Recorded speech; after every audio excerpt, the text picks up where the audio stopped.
Dr. Litton, this is a strange story. Yeah, it is. It's a very strange story. And you might or might not have found it funny. I think it's a little easier to find it funny if you kind of think about it and read it a couple of different times. It's if you're looking for some profound and significant theme in this story, well, you're not going to find one. Or if you do find one, tell me, because it really is not about the plot. It's not about the theme. It's all about the characters in this and the dialogue and the setting. Okay. It's really not got a pervasive moral or anything like that. It's just people being people. Okay. And if you're okay with that, a lot of people read because they want to find some message in something, right? There's something, profound or whatever. And I guess you can find that in here to some extent. But this is what I call a sort of slice of life type of story. And I guess if it had a theme, it would be maybe money, greed. I mean, Billy Boy's last remark of the short story, I guess we'd hone in on that. That's kind of important. But it's really about the characters. And let me just tell you, I mean, I am older than just about all of you. I'm probably 3 days older than Moses, as they say. But I remember growing up in the South and living in a small town and then a medium-sized city. City. I'll give it a city designation. It wasn't really big. But in those days and earlier, people went and got their hair done at what we called a beauty parlor, okay? And, of course, men would go and get their hair done haircut at the barber shop. And if you went into a beauty parlor, it was frequently something that was run out of a woman's home. This was a way she would earn income. She wouldn't rent some space, and it wasn't some fabulous salon. She would take her garage, convert it over, put an air conditioner in the wall, stick some chairs and sinks in there, and carpet it over. And that's what she did, right? But of course some of them had actual storefront beauty salons. But what you would find is that women would go there a lot. I mean, I don't know how they dropped all that money on this, but they did their hair sometimes once a week. Certainly twice a month, frequently. My mother did, I know, and my grandmother certainly did. And you thought, why? How in the world are they going twice a month, or what have you, or even once a week, and being able to do all this? Well, one reason was because they would go there not only just to look nice, but to catch up on, I'll put it nicely, local news, otherwise known as gossip. Right? And so now we men, of course, we would go to barbershops and we'd talk about important things. Of course, we would never gossip. We wouldn't do that. We just exchanged important information, of course. But let's get real. Everybody gossips, right? Especially in small towns. So she's got this story set in a small town in Mississippi, and the characters are the whole thing. They're the joy of it. And you have to kind of try to get to know these people really well to appreciate what's going on. Now, in a nutshell, what happens is Leota works at the beauty shop, and she's got Mrs. Fletcher who comes in, and they converse, and she's got all this Miss Pike moves into town, and she tells the story of their adventures and going out and drinking and having fun and carousing, and they go to the freak show, right? Now, the freak show at the circus, if you've never been to the freak show, I've never been to a freak show, but they used to have them years ago where you would go and you would see like the bearded lady and, the man who could swallow swords and all this kind of stuff, just weird stuff, people with 3 legs, and they really, very exploitative. And of course they see this man named Mr. Petrie there, petrified man, who, supposedly after he eats something, he's completely rock solid, still, stiff as a board, right? And can barely move. And lo and behold, you find out later on through Mrs. Pike getting a copy of, the G-Man magazine, that he's wanted. He's wanted for rape. She gets the reward. Leota's mad. Billy Boy runs out and says, well, if you're so smart, how come you ain't rich? And that's kind of the story. And you go, well, what is this all about? I don't understand. There's some weird elements in here, and what is it? It's all about appreciating who these characters are and the very weird kind of quirkiness of small town Southern life. if you're not from the small town, if you're not from the South, this may seem very alien to you, but just try to get into it and imagine, if you would, who these people are and the way they act and how their little quirks and their foibles and the way they talk and everything. It's fun to look at their dialogue, especially. Honey. Right? They pepper everything with honey. Let me tell you, right? So they're the dialogue is half the fun of it, the way they talk. And she's really trying to paint a picture of them so that you can go, you know what? I have met somebody just like Leota. Well, who is Leota? Well, she's this pricelessly trashy. I'm sorry, there's no other word for it.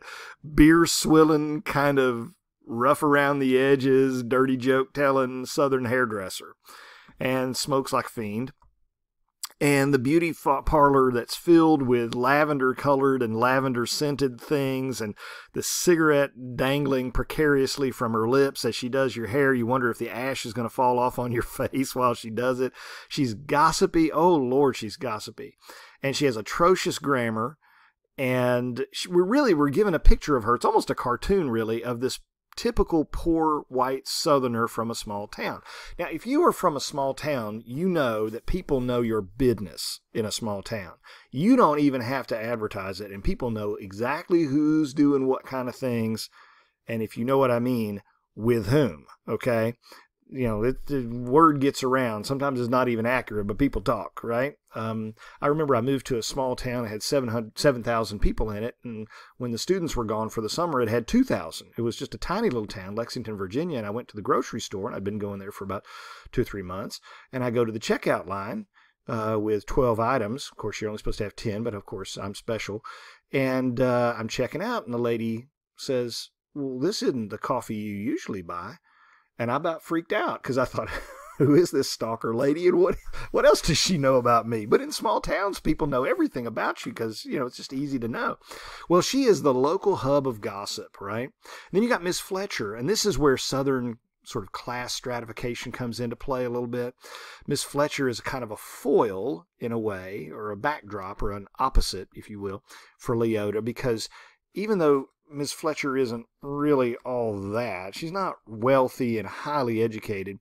She's a little bit more educated and has a little bit nicer home and things than Leota, and she wants to make sure everybody knows that she's not of Leota's class. She's better than that. She doesn't even talk about being pregnant or anything like that. And she's offended that someone would even say something about her being pregnant. She's very sensitive about that because people of her grooming and breeding would never. Oh, come on, get off it, Miss Fletcher. You're one step up the ladder from redneck. Okay, but she puts it on, right? She's very judgmental, very gossipy. But she's really kind of there to hear Leota's rantings a little bit for our purposes. Then you got Miss Pike, and even though we never really directly hear, by the way, this is one big giant monologue on Leota's part. We're just sitting there just like Miss Fletcher, just hearing it like we're having our hair done. Did you notice that? We're here in the beauty shop as though, for much of it, as though we're kind of listening to Leota as she's doing our hair. Okay. And it's kind of an interesting thing, or at least we're there in the shop while she's talking to somebody else or talking to other people watching. Maybe we're under the dryer or something. I don't know. We can still hear. But Miss Pike, we never hear from her directly, but we get a clear view of her through Leota, at least through Leota's lens. And she's pretty open about it. I don't think she's terribly biased. A little bit, though, shows through. She lets us know what she thinks of Miss Pike.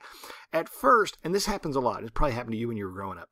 At first, you're good friends with somebody, and all of a sudden somebody new comes in town, and your best friend now is all hanging out with that person, right? And it's like, well, wait a minute, what about me? We've been best friends for 3 years, and now somebody new comes along, and you dump me as a best friend, and you want to go hang out with her all the time.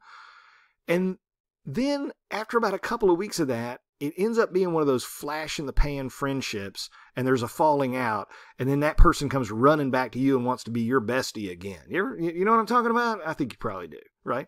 Well, that's what this Miss Pike thing is, because everybody's like, well, what happened to Miss Pike? What happened to this big thing, this buddy friendship you had with Miss Pike, and all of a sudden you don't like her anymore, right? Miss Pike is kind of equally low-class and, trashy, and she's crossed some ethical boundaries that even Leota thinks are important. So at first, Leota idolizes her. After a couple of episodes and encounters, she then begins to think Ms. Pike is later castigated for taking unfair advantage and reaping the reward money she shouldn't have, and she thinks she's a low-down snake for doing it, and it was my magazine, and we were helping you out, and you took advantage and didn't give us any of the reward money and all this kind of stuff. So she feels like she's been stabbed in the back. Of course, Mr. Petrie doesn't speak either at all. He's the weirdo rapist who you find out has been hiding out in the freak show, traveling around the country to keep a low profile. Well, that's not very good, being low profile when you're on display there for this unusual talent of his. I'm sure it's a fake. I'm sure it's just a fake routine he does. But he's the wanted man, etc. And then there's Billy Boy, okay? He's a rotten little brat who goes rummaging around through the purse and everything and peanuts and all this kind of junk. And he's got a kind of a smart little mouth on him, and you want to slap him. And if he did, it wouldn't do him any harm, I can tell you that. But he leaves her with this, "If you're so smart, why ain't you rich?" It's a very famous line. People say it all the time and don't even know where it's from, but it's from this story. If you're so smart, how come you ain't rich? Right? They'll say it in one form or another. Meaning, well, the implication is all smart people, if they use their intelligence properly, would use it to make money, which is not true. Some smart people use their intelligence to do good things. Some smart people use their intelligence to appreciate the world, and they're not terribly concerned with making lots of money. So it's a crass way of looking at the world to begin with, which you wouldn't be surprised Billy Boy would think that way, because evidently Miss Pike thinks that way, that whenever you get an opportunity to make a buck, you can stab your buddy in the back and get the money, and it doesn't matter because it's all about getting money. So anyway, if there's a theme in the tale, it's probably somewhere embedded into that last line, whatever you make of it. And of course, it has a sort of a freakish element. Another common element of Southern literature is freakishness. There's always something, I wouldn't call this Southern Gothic, it's Southern humor, but there's always something kind of freaky, weird kind of thing. There's always some cousin who's got an eyeball that's kind of a little bit googly, some dude with, some fella in the story, or somebody downtown who's got a sixth finger on his left hand or something. The South has a lot of freaky things, right? A lot of people that are kind of freaky. I remember growing up, a friend of mine once, he had gone up north and lived for a while, and I said, "Well, what do you think is the main difference between the North and the South?" And he was a Southerner, and he said, "Well, you can boil it down into one thing. It all has to do with how you deal with your crazy relatives. Up north, they hide their crazy relatives in the attic or send them off to an institution. But in the South, if you got a crazy uncle or a crazy cousin, we stick them out on the front porch to wave at everybody when they drive by." And I think that's probably pretty true. We're a little bit more comfortable with our eccentricities. We're a little bit more fascinated by the weird stuff that happens in the South. You drive by small towns and you never know what kind of weird stuff you're going to see in somebody's lawn. I took courses with the famous American poet James Dickey, who also wrote the novel Deliverance.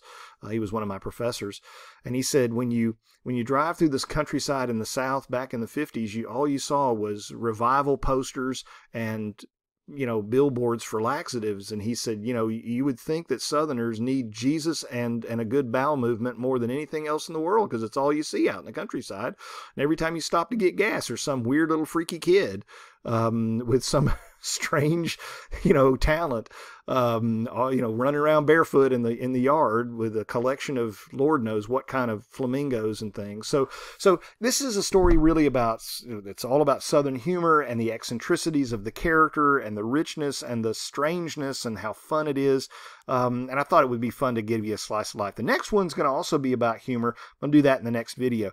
The quiz question number two here is, what's the name of the magazine that Mrs. Pike is reading when she sees the wanted ad for the petrified man? What's the name of the magazine? Give me the actual name of the magazine from the text, okay? And then part 3 is coming up.